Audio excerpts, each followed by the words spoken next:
All right, we're back here at Albuquerque, New Mexico, and we're talking about the Continental GT650. And today, I'm going to show you a little bit about this exhaust. So it's the S&s exhaust, so I'm just going to do a quick video here.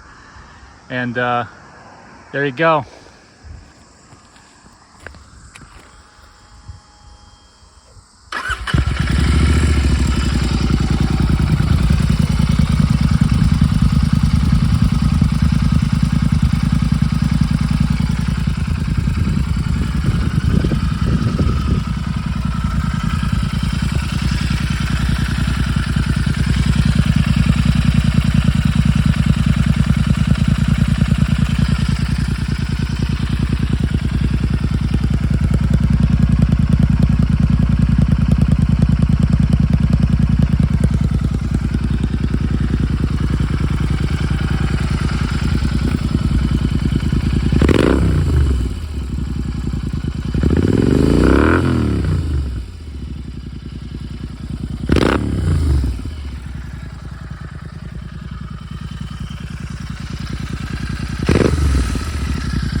Beautiful Albuquerque, New Mexico.